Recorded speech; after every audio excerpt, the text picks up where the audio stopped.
الرجال قوامون على النساء بما فضل الله بعضهم على بعض وبما أنفقوا من أموالهم فالصالحات قانتات حافظات للغيب بما حفظ الله واللاتي تخافون نشوزهن فعظوهن واهجروهن في المضاجع واضربوهن فإن أطعنكم فلا تبغوا عليهن سبيلا.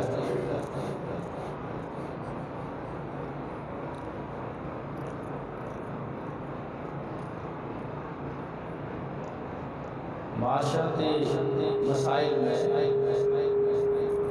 ایک بڑا ہی اہم مسئلہ ہے طلاق، جو بڑا ہی اہم ترین مسئلہ ہے، اور اس مسئلے کے تعلق سے بھی معاشرے کے اندر بہت زیادہ افراط اور تفریق پائی جاتی ہے۔ شریعت ایک مکمل ضابطۂ حیات ہے۔ آپ اس مکمل ضابطۂ حیات کے تعلق سے یہ غور کریں کہ شریعت تو مسلمانوں کے اندر بدگمانی کو، جدائی کو برداشت نہیں کرتی۔ چہ جائے کہ ایک ایسا رشتہ جو میاں بیوی کی صورت میں شریعت مطہرہ کی روشنی میں نکاح کی صورت میں وجود میں آتا ہے، اور اس نکاح کے تعلق سے اگر ہم معاشرے کو دیکھیں تو ہم یہ بات خوب اچھی طرح جانتے ہیں کہ لوگ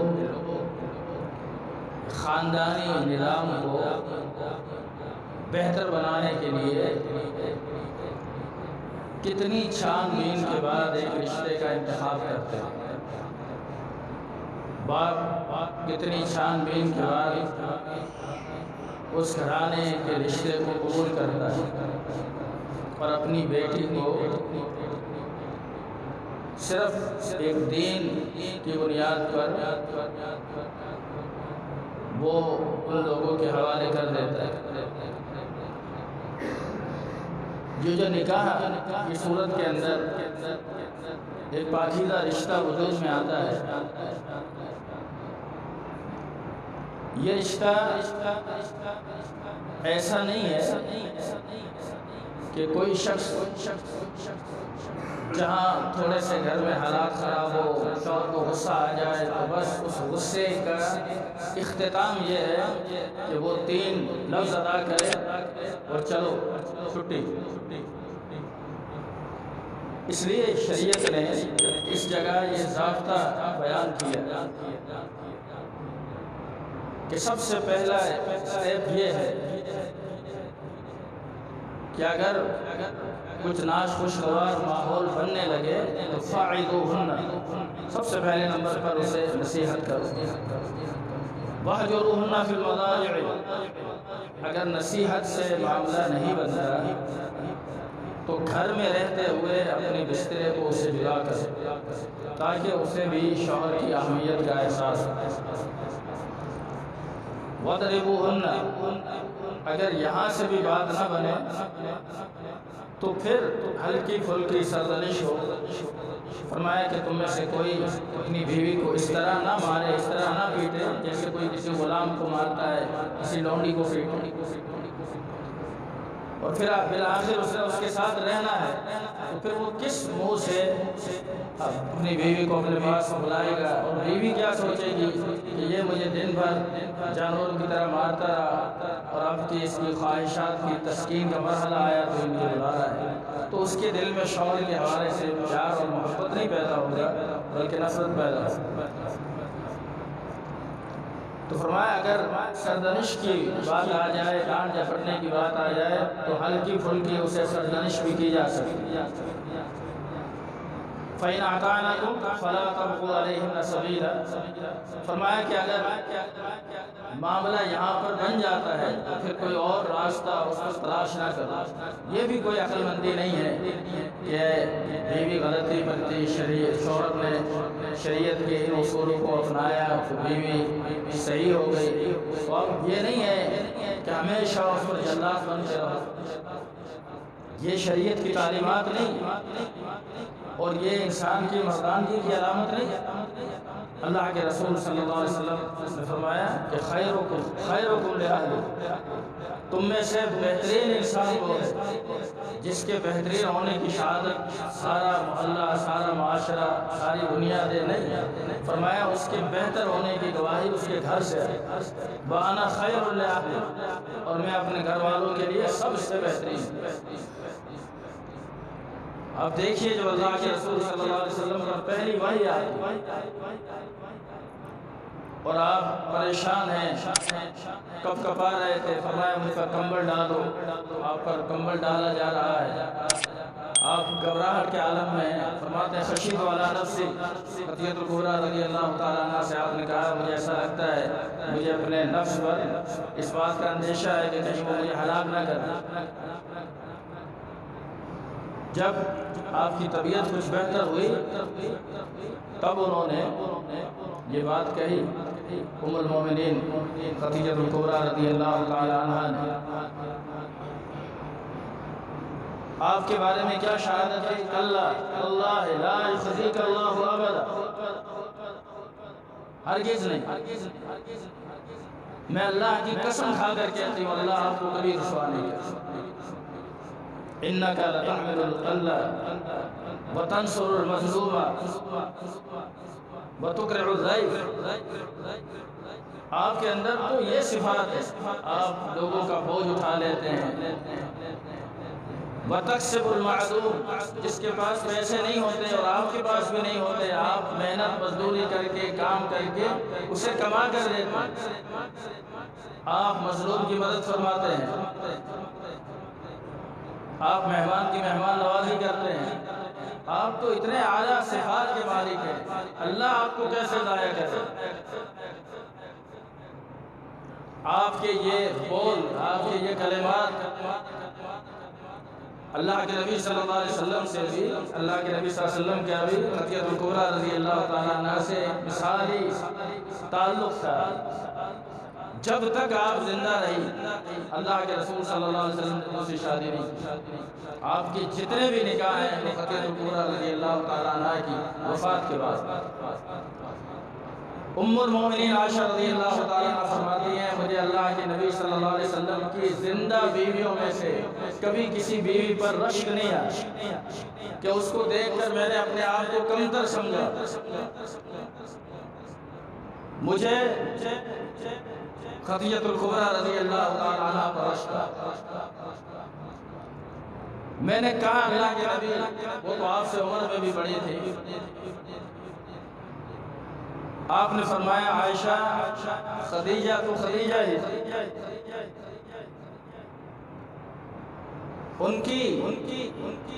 ان کو آپ عرصہ دراز گزر گیا، بھولے نہیں۔ حدیث میں آتا ہے جب آپ کبھی کوئی چیز تقسیم کرنا چاہتے ہیں تو پوچھتے اس کی ابتدا کیسے کرو گے؟ آپ سے پوچھا جاتا کہاں سے کی جائے گا؟ خدیجہ کی سہیلیوں کے گھر سے کی۔ ایک مثالی تعلق رہا، بیوی اگر دیندار ہو، نیک ہو۔ خدیجہ الکبریٰ رضی اللہ تعالیٰ عنہ کے بارے میں صحیح بخاری کی روایت ہے کہ جبریل امین آئے اور آ کر سلام کہا اور کہا ان کو ایک ایسے گھر کی اللہ تعالیٰ بشارت دیتا ہے جنت میں جس میں کبھی کسی قسم کا شور و غل نہیں ہو۔ کہتے اس کی وجہ یہ سی کہتے تو الکبریٰ رضی اللہ تعالیٰ عنہ نے رسول اللہ صلی اللہ علیہ وسلم کے سامنے کبھی اونچی آواز سے بات نہیں کی۔ میری مائیں بہنیں یہاں موجود ہیں، پروگرام میں آئی ہیں، یہ سیرت طیبہ اپنائیں۔ آج کل معاشرے میں جتنے طلاق کے کیسز ہیں اس میں زیادہ تر اصول خواتین کی طرف سے۔ میرے پاس کئی ایسے کیس آتے رہتے ہیں افطار کا شعبہ ہونے کی وجہ سے، تو میں نے بعض دفعہ لوگوں کو سمجھایا کہ آپ نے کیوں طلاق دی، آپ کو صبر کر لینا چاہیے۔ تو انہوں نے مجھے اس پر جو بات بتائی وہ سن کر مجھے بڑی حیرانگی ہوئی، یعنی بیوی نے اتنے سخت اور غلیظ کلمات کہے جس سے مرد نے بالآخر طلاق دے۔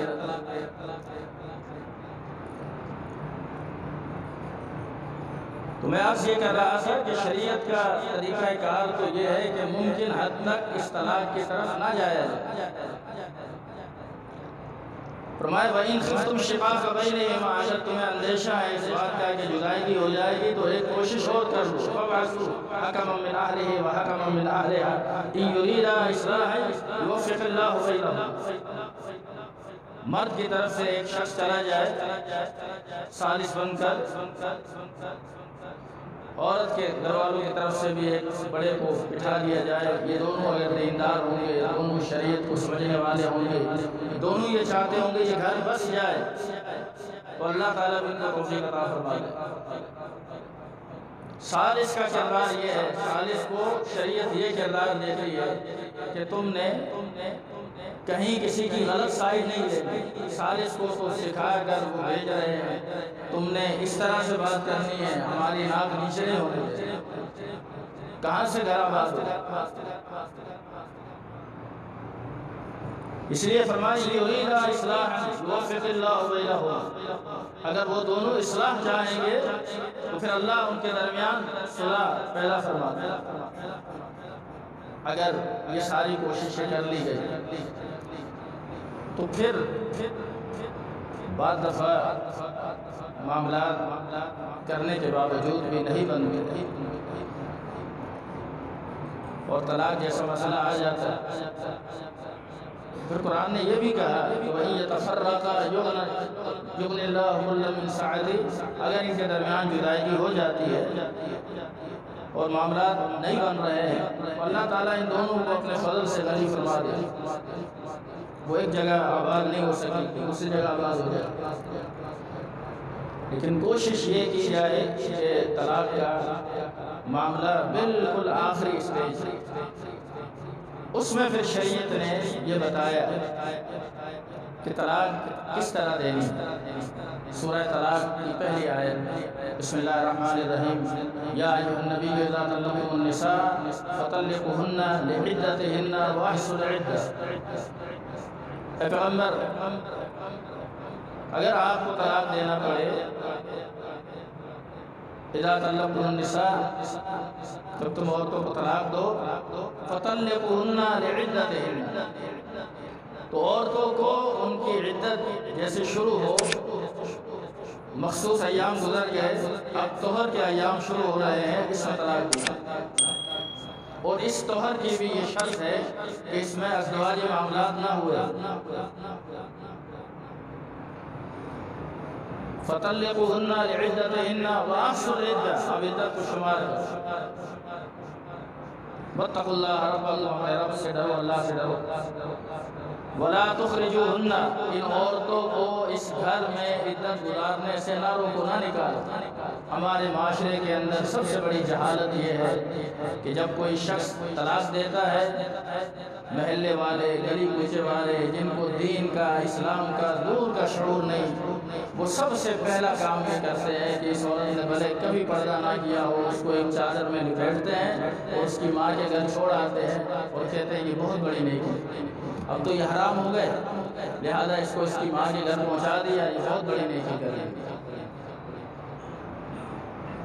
یہ کتنا بڑا ظلم ہے کہ قرآن کی کلم کھلا خلاف ورزی۔ اللہ فرماتا ہے کہ اس کو اس کے گھر سے نہ نکال۔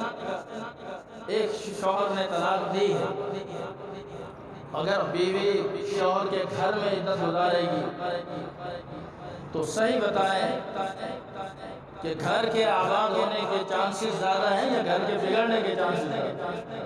آباد ہونے کے چانسز۔ مرد اگر غلطی پر ہوگا تو اسے اپنی غلطی کا احساس ہوگا، بچے چھوٹے ہیں رو رہے ہیں اسے احساس ہوگا،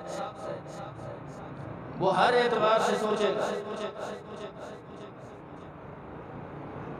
اور عورت کی اگر غلطی ہوگی تو وہ بھی سوچے گی کہ کسی طرح معاملے کو بنانے کی کوشش کرو۔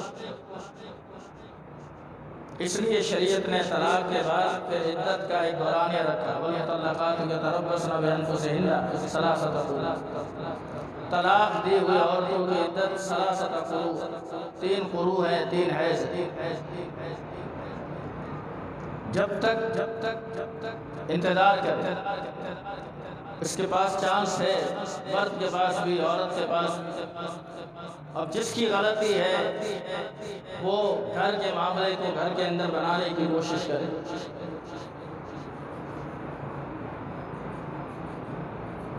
اگر طلاق دی تھی ایک ہی مرتبہ، عدت گزر رہی ہے، مخصوص ایام گزر رہے ہیں، ثلاثۃ قروء ہو گئے، 3 مخصوص ایام گزر گئے، شوہر نے رجوع نہیں کیا، جب تک عدت گزر رہی تھی، نان نفقہ رہائش شوہر کے ذمہ، اس گھر میں عدت گزارے۔ اب ظاہر ہے اپنے والدین کے گھر چلی گئی۔ اب بھی قرآن نے یہ کہا کہ اگر تم عورتوں کو طلاق دے دو، ان کی عدت ختم ہو جائے، لیکن طلاق ایک دی تھی تو اب بھی رجوع کی ایک صورت باقی ہے، اور وہ صورت کیا ہے؟ فرمایا فَلَا تَعْذُرُوهُنَّ أَن يَنكِحْنَ أَزْوَاجَهُنَّ إِذَا تَرَاضَوْا بَيْنَهُم بِالْمَعْرُوفِ، کہ اگر یہ دونوں آپس میں رضامند ہیں تو ان کا دوبارہ نئے سرے سے نکاح ہو سکتا ہے۔ شرط یہ ہے کہ دونوں کی رضامندی ہے، تو دوبارہ نئے سرے سے نئے حق مہر کے ساتھ نکاح کر کے اپنے گھر کو آباد کر۔ معقل بن یسار رضی اللہ تعالیٰ عنہ کی بہن کو ان کے شوہر نے طلاق دی، عدت گزری، شوہر نے رجوع نہیں کی، جب عدت گزر گئی تو اسے خیال آیا کہ میری غلطی ہے۔ اب وہ گئے اپنے سالے کے پاس اور کہا کہ میں اس کو بسانا چاہتا ہوں۔ انہوں نے کہا تمہیں کوئی رشتہ نہیں دیتا تھا، ہم نے تمہاری عزت کی، تمہارا اکرام کیا، تمہیں رشتہ دیا، اور واقعتاً جو رشتہ دیتا ہے اس کا ان پر بہت بڑا احسان۔ باپ جو بیٹی کا باپ ہے اس کو شریعت نے بڑی عزت دی، بڑا مقام دیا، تو اس کا بڑا ان کے ساتھ اس نے تعلق ہے، احسان ہے۔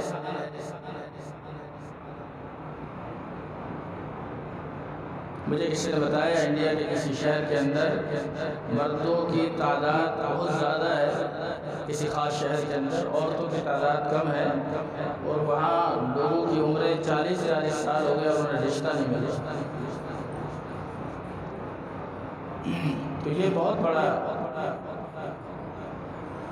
جو لڑکی کے والدین ہیں وہ اگر کہیں رشتہ داری کرتے ہیں تو چونکہ یہ رشتہ داری کرنا بھی حکم بھی اللہ تعالیٰ کا ہے، اللہ کا عمل ہے، ورنہ والدین پر بیٹی بوجھ نہیں ہوتی۔ وہ کوئی بیٹی باپ کے لیے کوئی بھار اور بوجھ کہ جلدی سے اس کو جہاں کہیں رشتہ ہو کر کے اپنی جان چھڑائیں، اپنی گردن آزاد کرے۔ کچھ لوگ اس تعلق سے اولاد کو بوجھ سمجھ لیتے، شریعت کی سوچ یہ نہیں۔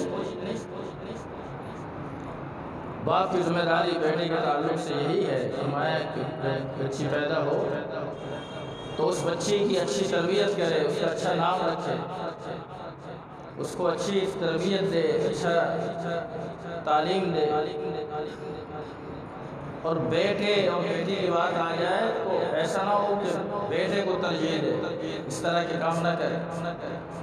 تو ادخلہ اللہ الجنہ، اللہ تعالیٰ ایسے شخص کو جنت عطا فرمائے۔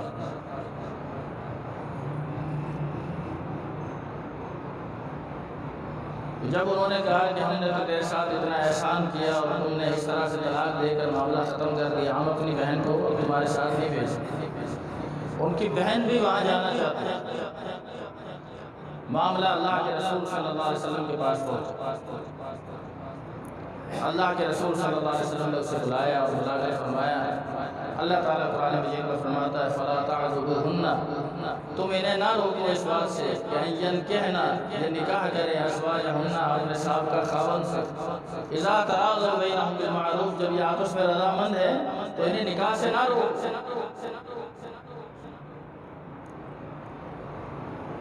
تو کہتے ہیں پھر اس کے دل میں نرمی آ گئی، اس نے کہا ٹھیک ہے، جب اللہ نے کہا نہ روکو اس میں کون روکنے والا۔ انہوں نے اپنی بہن کا دوبارہ اس کے ساتھ نکاح کیا۔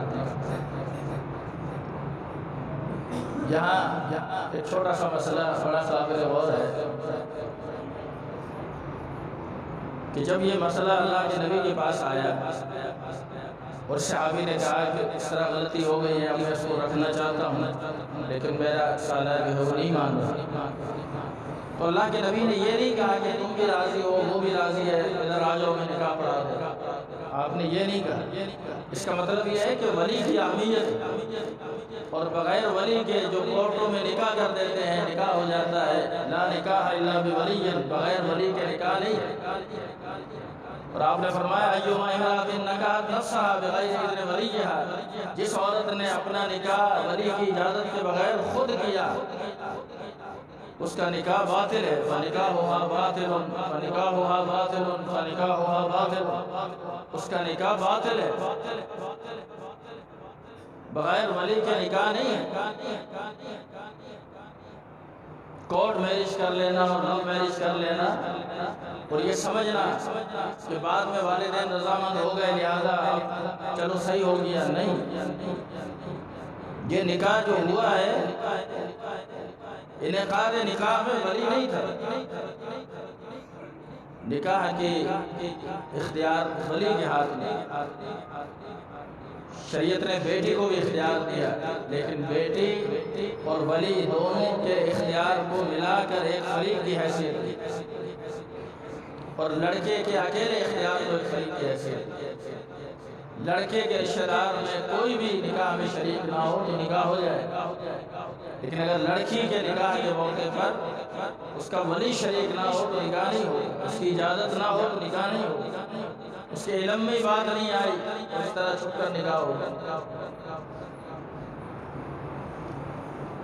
پھر قرآن مجید نے کہا کہ یہ تو ایک طلاق ہے، دوسری طلاق دے دے ایک آدمی، الطلاق مرتان، دوسری مرتبہ طلاق دی، فرمایا دوسری دفعہ طلاق دے کر بھی رجوع کرنے کا تمہیں اختیار ہے، فَإِمْسَاكُمْ بِمَعْرُوفٍ أَوْ تَسْرِيحٌ بِإِحْسَانٍ، یا تو اچھے طریقے سے روک لو یا تیسری طلاق دے کر فارغ کر۔ لیکن شریعت نے اس کا ایک ضابطہ رکھا تاکہ کسی شخص کو یہ نہ ہو کہ مجھے تو کوئی موقع نہیں ملا اور آنن فانن سب ختم ہو۔ ایک شخص ایک ہی وقت میں ایک ہی مجلس کے اندر 3 طلاقیں دے اپنی بیوی کو۔ تمام اہل علم، جتنے بھی اہل علم، فقہاء الامصار، جن علاقوں کے بڑے بڑے فقہاء ہیں، چاہے وہ ائمہ اربعہ ہوں یا اس کے علاوہ صاحب بدایت المجتہد کتاب ہے فقہی ابواب پر، فقہی مسائل پر، ان کی اصطلاح ہے، وہ یہ لفظ استعمال کرتے ہیں کہ یہ مسئلہ تمام فقہاء کے نزدیک اس طرح ہے، یعنی فقہاء الامصار وہ مانتے ہیں کہ یہ طلاق جو ایک ہی وقت میں کسی نے ایک ہی سانس میں اپنی بیوی سے کہا میں نے تجھے طلاق دی، یہ جو ایک ہی نشست میں 3 بار کہا گیا، اس طلاق کو سب بدعت مانتے ہیں کہ یہ طلاق بدعی ہے، بدعی طلاق بدعت۔ اب یہاں پر بعض لوگوں کو اللہ ہدایت دے کہ انہیں جب ہم سے دشمنی پیدا ہوتی ہے اس مسئلے میں تو وہ اس مسئلے کے اندر ہمیں روافض کے ساتھ، اہل تشیع کے ساتھ ملا دیتے، کہتے ہیں ان کے نزدیک بھی ایک مجلس کی 3 طلاقیں نہیں ہوتی، ان کے نزدیک میں نہیں ہوتی۔ یہ خیانت علمی،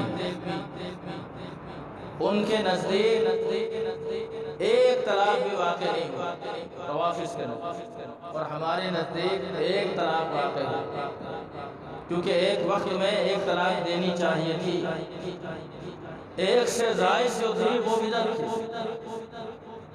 اور اللہ کے رسول صلی اللہ علیہ وسلم کا فرمان ہے کہ من احدث فی امرنا هذا ما ليس منه فهو رد، جو ہمارے دین کے اندر کسی ایسی چیز کو ایجاد کرتا ہے جو ہمارے دین میں نہیں ہے تو وہ رد ہے، مردود ہے، بدعت ہے۔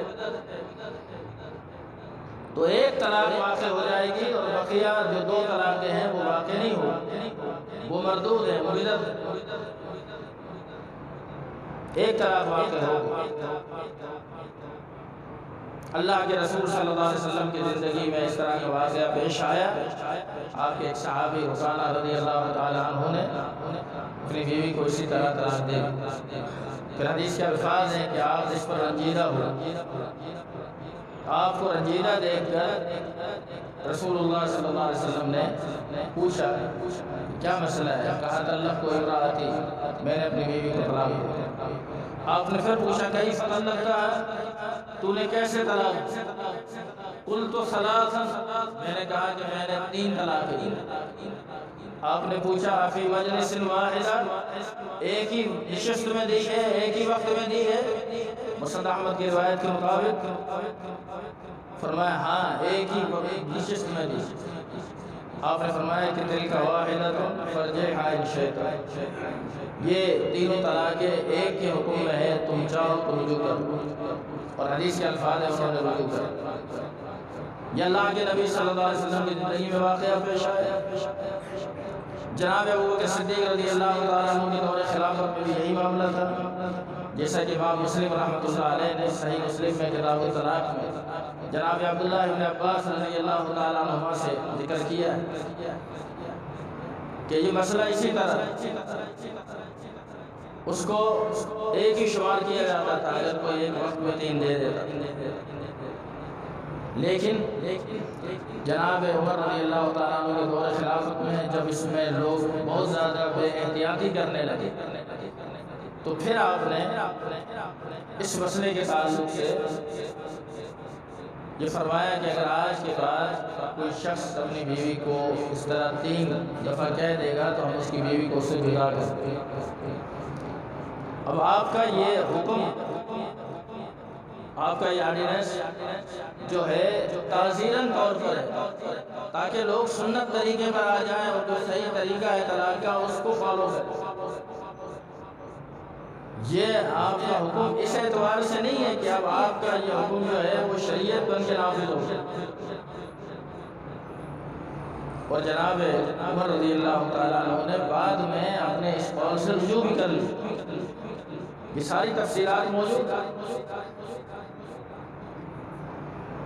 ایک وقت کی یہ 3 طلاقیں 3 بنا کر نافذ کر دیا جائے، اس شخص کو کہا جائے کہ تمہاری بیوی تم سے جدا ہو گئی۔ اب کیا ہے اس کا حل؟ کہیں گے اس کا حل یہ ہے کہ حلالہ کیا، وہ حلالہ کیا ہے آدمی کو کیا پتہ؟ کہا کہ اپنی بیوی کا نکاح کسی اور سے کرو، پھر وہ آدمی کچھ دن اس کے ساتھ گزارے، پھر وہ طلاق دے دے تو یہ آپ کے لیے حلال ہے۔ ہم نے یہ بات پڑھی بھی سنی بھی، بلکہ مسائل کے طور پر اہل علم نے ذکر بھی، انسان اپنی بیٹی کا نکاح کرتا ہے، اپنی بہن کا کرتا ہے، اپنے دیگر بھتیجی کا، بھانجی کا، خالہ کا، حتیٰ کہ بیٹا اپنی ماں سے یہ کہہ سکتا ہے کہ ماں آپ کو نکاح کی حاجت ہے، آپ بیوہ ہو گئی ہیں، کوئی مسئلہ نہیں، آپ نکاح کر لیں۔ ام المومنین ام سلمہ رضی اللہ تعالیٰ عنہ جب بیوہ ہو گئی تو اللہ کے رسول صلی اللہ علیہ وسلم نے چاہا کہ ان سے نکاح کریں، تو آپ نے نکاح کا پیغام بھیجا۔ ام سلمہ نے 3 باتیں پیش کی۔ ان کی پہلی بات یہ تھی کہ میں عیال دار ہوں، میرے بچے ہیں، میں آپ کو وقت نہ دے سکوں تو میں گناہگار نہ ہوں۔ دوسرا میں ایک غیرت والی عورت ہوں، شوہر سوگن کو برداشت نہیں کر سکتا۔ تیسری بات یہ تھی کہ میرے خاندان کا کوئی شخص موجود نہیں۔ آپ نے جہاں تک فرمایا کہ تمہارے عیال دار ہونے کی حوصلہ ہے تو میں اس مسئلے میں تمہارے ساتھ تعاون کروں گا۔ جہاں تک اس بات کا مسئلہ ہے کہ تم غیرت والی عورت کو شوہر کو برداشت نہیں کرو گے تو میرے ساتھ نکاح کے بعد تمہاری یہ معاملہ ختم ہو جائے۔ اور فرمایا تمہارے خاندان میں سے بھی کسی کو اس نکاح پر اعتراض نہیں ہو۔ روایت کے الفاظ امام نسائی رحمۃ اللہ علیہ نے سنن نسائی میں کتاب نکاح میں روایت ذکر کی ہے۔ اہل علم نے تفصیلی مباحث میں علامہ شوکانی نائل الأوطار کے اندر فقہی مسائل پر اس پر بحث کی ہے۔ میں بتانا یہ چاہتا تھا کہ روایت کے حوالے سے کہ ام سلمہ اپنے بیٹے سے کہتی ہے کہ پھر اٹھو میرا نکاح اللہ کے نبی سے کرو۔ بیٹا اپنی ماں کا نکاح کر سکتا ہے، یہ تو ہم نے سنا۔ کسی نے اپنی بیوی کا نکاح بھی کسی سے کیا۔ وہ جو فتویٰ لینے گیا ہے اس سے یہ کہا جا رہا ہے کہ اپنی بیوی کا نکاح کسی سے کرو۔ اگر وہ اس کی بیوی ہے تو اس کسی اور کے نکاح میں نہیں آ سکتی، اور اگر وہ اس کی بیوی نہیں رہی ہے تو اب وہ کس حیثیت سے اس کا نکاح اس سے کروا رہا ہے؟ وہ اس کا ولی لگتا ہے، اس کا باپ لگتا ہے، اس کا بھائی لگتا ہے، اس کا بیٹا لگتا ہے، کیا تعلق ہے؟ وہ کس تعلق سے اس کا نکاح کروا رہا ہے؟ یہ کوئی نہیں سوچ۔ پھر اسے کہا جاتا ہے بس یہ معاملہ ذرا پردے میں لے کے کروا لیں گے تاکہ حضرت صاحب کی عزت سلامت رہے۔ آج تو میڈیا کا دور ہے، سوشل میڈیا پر، الیکٹرانک میڈیا پر، فیس بک پر یہ ساری سرمار پڑی ہوئی۔ پچھلے دنوں ایک مفتی کا بڑا تذکرہ ہوا، اس مفتی کے حوالے سے مجھے کسی نے بتایا کہ خاتون نے ان سے پوچھا کہ میرے شوہر نے مجھے 3 طلاقیں دے دی، تو اس نے کہا کہ ہاں آپ اس کے لیے حرام ہو گئی ہیں اور اب آپ کو حلالہ کروانا پڑے گا، اور میں ابھی ملک سے باہر ہوں، اگر میں واپس آ گیا تو آپ میری خدمات بھی حاصل کر سکتے۔ یہ عزتوں کی حفاظت اور اس کا گھر بسانے کے لیے کس طرح سے اس کو بازار کی جنس بنا لے، اس کی کوئی عزت نہیں، اس کا کوئی مقام نہیں۔ جس کو اللہ نے اتنا عزت اتنا مقام دیا اسے کیا سمجھ کر ایک کھلونا بنا دیا۔ جس نکاح میں طلاق شرط ہو وہ نکاح ہوگا؟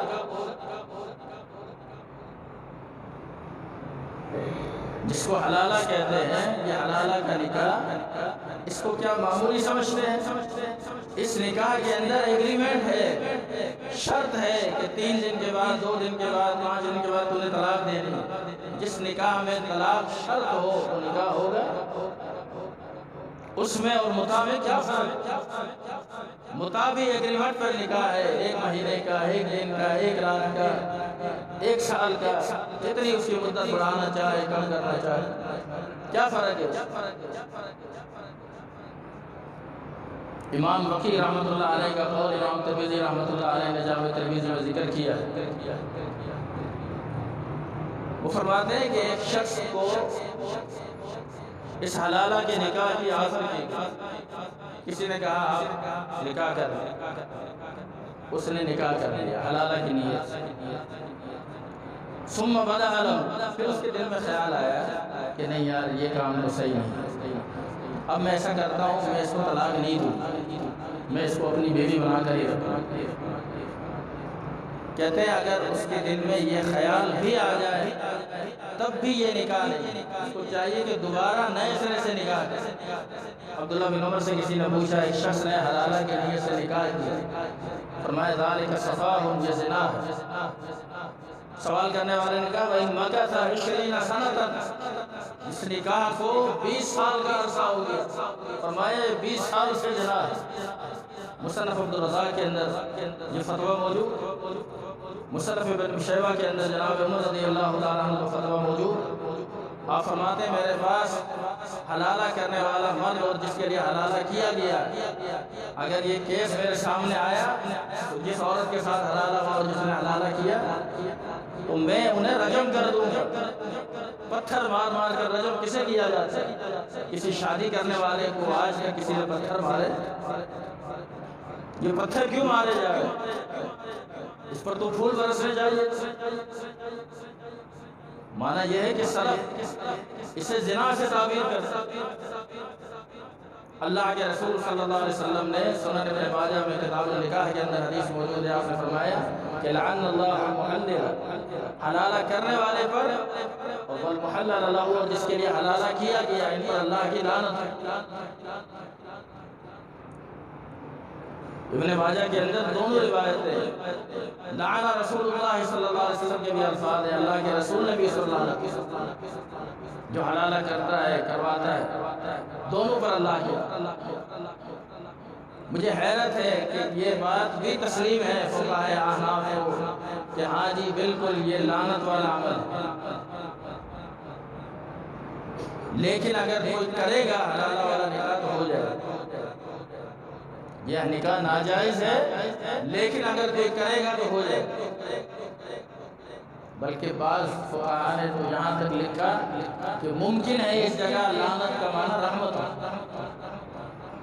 باقاعدہ یہ بات موجود ہے۔ یہ لعنت کا لفظ ایک جگہ تو نہیں آیا قرآن میں، بہت سی جگہ پر آیا، لعنت اللہ علی الکاذبین، کیا کہیں گے، رحمت اللہ علی الکاذبین۔ چور پر آپ نے لعنت کہی، رانی پر لعنت فرمائی، تو کیا ان پر رحمتیں ہوتی ہیں؟